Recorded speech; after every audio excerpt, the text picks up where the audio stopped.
I'm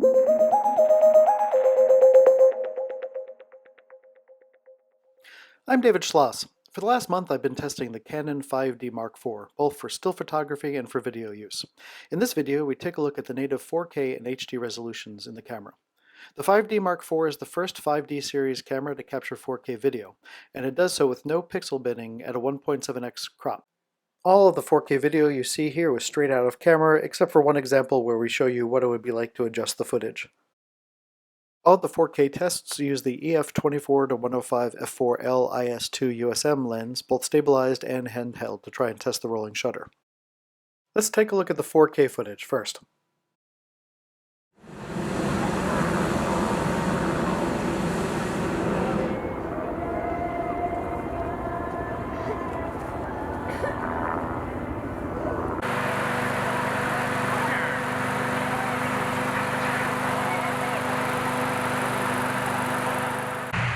One of the things that surprised video users with the announcement of the Canon 5D Mark IV was the lack of the C-Log format, which is found on Canon's video-centric C-series cameras.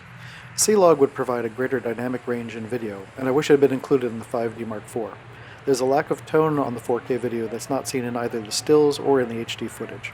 Here, for example, is a still image from the same lighting conditions.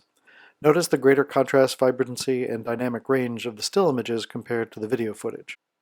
Now, it is possible to adjust the clips in post-processing. Here's an original video, and then here that video clip is again with some adjustments applied to it. There's a lot of data in the 4K video, so there is some room to do post-processing, but it would always be better to capture the information originally instead of having to do it later in post-processing.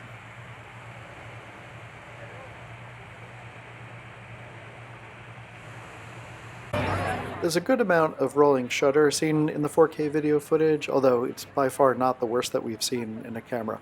It would be good for a video operator to use a tripod and do a very slow pan though, and that's probably always going to be true with any cropped 4K video.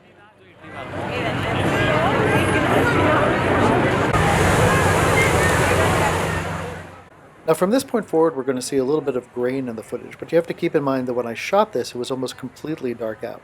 To my eye, there was not a blue sky in the background, it was a black sky. So at this point, the sensitivity and the dynamic range is actually a little bit more impressive to me, partially because it was being metered more properly for the bright exposures and everything else was going to black, but I'm really pretty impressed with the way that the camera held up in the 4K footage at nighttime.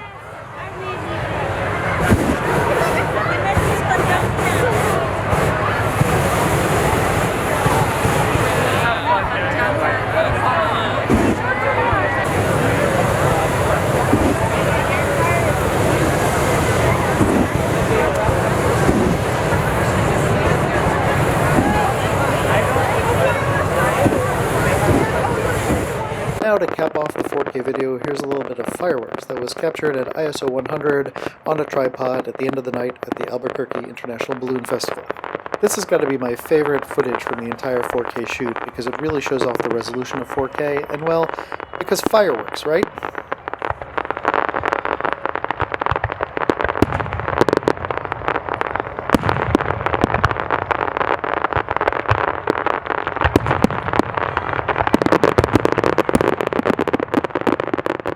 Now we come to the HD footage test, and for anybody who's used the 5D since the Mark II, where the HD footage was first introduced, you will not be surprised to find out that the footage is absolutely beautiful. Thanks to the full-frame sensor in the 5D Mark IV and the use of wide aperture lenses, we can get really beautiful depth of field, really beautiful sharpness, really beautiful focus pulls. This is really what the 5D Mark III and the 5D Mark IV now stand out at, which is this gorgeous HD footage. The 4K footage is great, I just don't think it's as good of a quality as the 5D Mark IV is when it shoots HD. Part of this, again, is that crop sensor being used in the 4K. You take something like an f2.8, you put it on a 1.7 crop 4K setting, and suddenly you don't have the same depth of field that you would at f2.8 in a full-frame sensor. Same thing we see when we use an APS-C camera or we use the Micro Four Thirds cameras. The aperture settings just look different on different sensor sizes, and that's what we're seeing with the 4K. The full-frame HD video is really beautiful, though. Now, if you're wondering what the clicking noise in the background, that is the focusing motor on the Canon lens that we're using, which is the 35mm f1.4L USM. Most of the USM lenses should be quiet enough in focusing that we don't hear them picked up by the internal microphone. For some reason, this one is loud enough to hear it. This is a great reason of why you should always use an external microphone when you are generating content for a client. You don't want to deliver somebody footage of their first wedding dance and have clicking noises in the background. The rolling shutter here is much less of an issue than it is with 4K, and that's to be expected from the HD footage on a full-frame sensor. We panned like this a lot of times to try and get some artifacting, didn't really see very much. Still, tripod's always a good use, but for handheld HD video, you're not going to see a lot of rolling shutter problems. Look, a guy sitting on the ground. Look at him. He's like, I'm going to check you out. Good girl. Here in some low light, early light backlit situations, we see what the Canon 5D series is really known for: really beautiful video with really excellent resolution, really stunning picture quality. So to wrap up and summarize here, the 4K footage performance of the Canon 5D Mark IV is mixed. Due to the cropped sensor, there are some issues with 4K video in terms of dynamic range, the operating focal length of the lens, and background defocus. We wish there had been an option to do either full-frame video with slightly lower resolution, or do the crop sensor.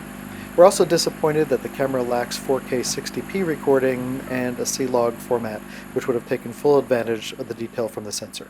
So if you're a still photographer and you're looking to deliver occasional 4K video, this is a great camera choice. But if your workflow is 4K dependent, it really might be better to look at another Canon camera or to look at the competition. We wish that Canon had taken the opportunity of upgrading the 5D Mark IV to put best-in-class video into the system. However, the Canon 5D Mark IV produces, as would be expected, excellent HD video. It's some of the best HD video we've ever seen. Photographers delivering HD to clients will love the new 5D Mark IV. For more information on the Canon 5D Mark IV, visit digitalphotopro.com, dpmag.com, and outdoorphotographer.com. I'm David Schloss. Thanks for watching.